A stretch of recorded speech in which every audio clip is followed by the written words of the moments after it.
Welcome, everyone.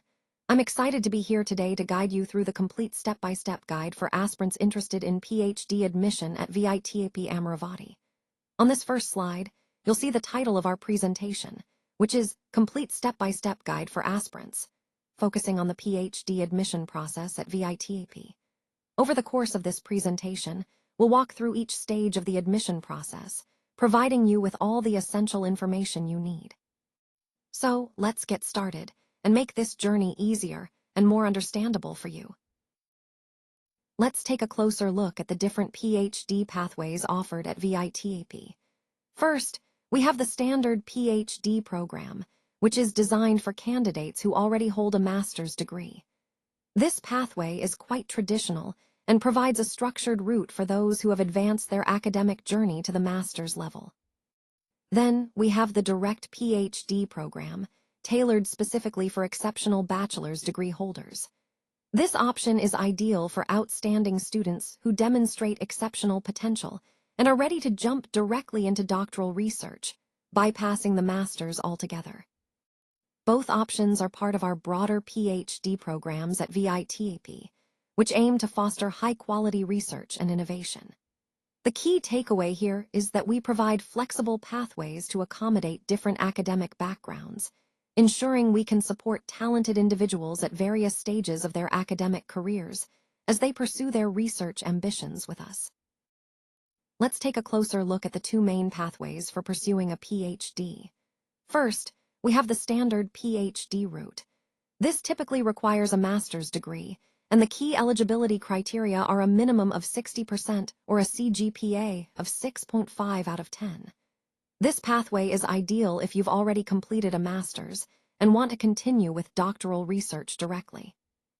On the other hand, there's the direct PhD route. This option is designed for students who hold a bachelor's degree with at least 75% or a CGPA of 7.5 out of 10. It's a more streamlined pathway, allowing qualified students to jump straight into doctoral studies without needing a master's degree first. Understanding these eligibility criteria is crucial because they help ensure that candidates have the necessary academic foundation to succeed in their PhD journey. It's also important to consider which pathway aligns best with your academic background and career goals as we move forward in this presentation. Let's talk about the entrance test, which is mandatory for most candidates. This test is conducted twice a year, with sessions in January and July, giving applicants 2 opportunities each year to apply.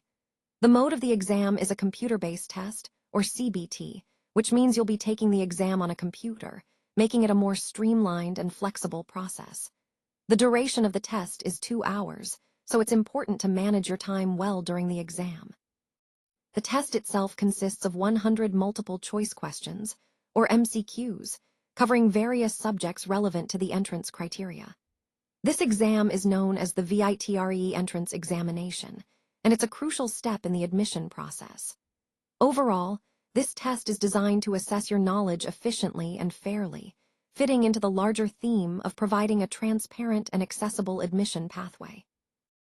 Let's take a closer look at the exam patterns for the different PhD options. For the standard PhD, there are a total of 70 technical questions to answer. Along with that, you'll have 15 questions focused on English communication skills and another 15 questions covering statistics and probability. These areas are essential because they test both your technical knowledge and your ability to communicate complex ideas effectively. Now, for the direct PhD pathway, the pattern shifts slightly. Here, you'll face 80 technical questions, which is a bit more comprehensive in technical scope. Additionally, there are 20 questions dedicated to English communication, reflecting the importance of strong language skills even more in this track. Finally, let's touch on the VITRE exam pattern itself. Whether you're opting for standard or direct PhD, understanding these question distributions helps you prepare strategically. Focus on strengthening your technical knowledge, but don't neglect your English communication and statistics skills, as they are integral parts of the assessment. Remember, this pattern is designed to evaluate your overall readiness for research and academic excellence.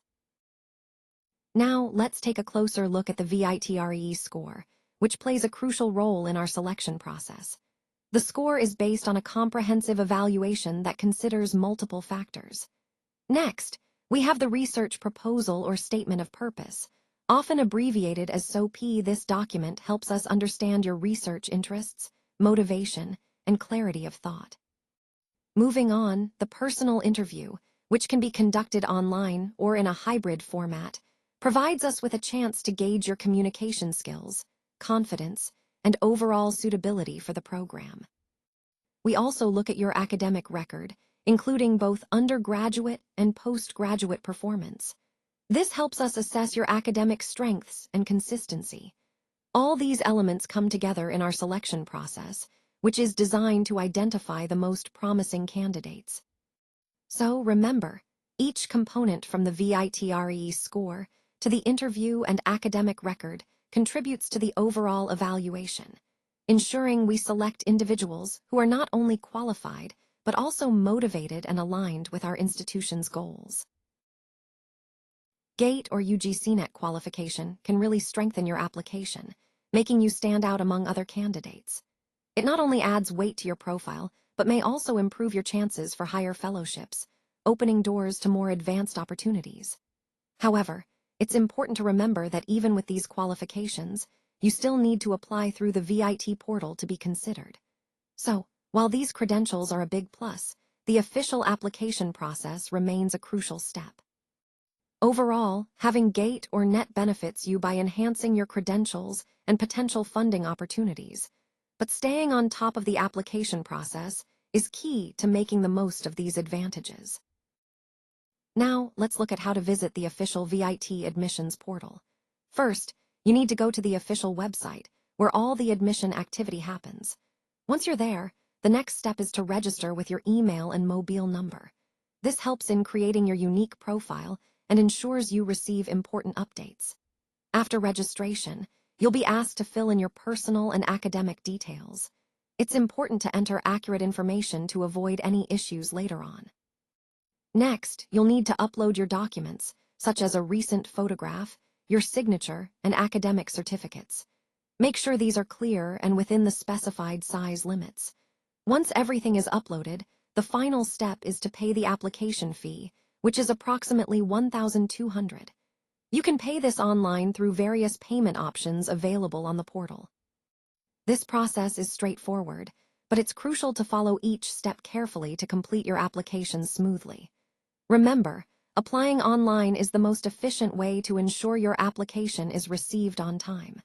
So, keep these key points in mind as you prepare to start your application journey with VIT. Now, let's take a closer look at the diverse research areas we have here at VIT-AP. On one side, we have computer science and engineering, which covers exciting fields like artificial intelligence, data science, and cybersecurity. These areas are at the forefront of technological innovation and are crucial for shaping the future. Moving over, we have electronics engineering, focusing on VLSI, Internet of Things, and communication systems. These are fundamental for developing smarter devices and connected networks that impact every aspect of our lives. Next, mechanical engineering encompasses robotics, thermal sciences, and manufacturing. These disciplines drive automation, improve energy efficiency, and enhance production processes, making them vital for industry and innovation. We also emphasize advanced sciences, including physics, chemistry, and mathematics. These fields underpin much of the technological progress and scientific discovery that fuel advancements in all engineering disciplines. Finally, we have business and law, which are essential for understanding the commercial and legal frameworks within which technology operates. They ensure responsible innovation and help translate research into real-world solutions. Overall, these diverse research areas demonstrate VIT-AP's comprehensive approach to education and innovation, preparing students to lead and contribute meaningfully across various sectors. Now, let's talk about the overall admission process. It's well-structured and highly competitive, designed to identify candidates with real research potential. This means that the process isn't just about academic scores. They're looking for individuals who show a strong passion and capability for research. Early preparation is absolutely crucial, especially for components like the VITREE exam and the interview stage. Getting ready ahead of time can make a significant difference in how confidently you can present your ideas and skills. This process really offers a perfect opportunity for serious research aspirants who are committed to advancing their knowledge and making meaningful contributions. If you're dedicated and well-prepared, this pathway can open doors to some exciting research opportunities. In conclusion, remember that a focused, strategic approach to preparation can help you stand out in this competitive environment. It's about aligning your skills and passion with what the program values most: research potential and dedication. Now, as we wrap up, I want to hear from you. Do you have any information or tips about stipends, contingency funds, interview preparation, or how to craft a compelling research proposal? Please share your insights in the comments below. Engaging with each other like this really enriches our learning experience. Also, if you found this content helpful, don't forget to like, share, and subscribe for more research-oriented tips and discussions. Remember, the key to success in research often lies in thorough preparation and clear communication. Thanks for joining me in this journey, and I look forward to seeing your contributions.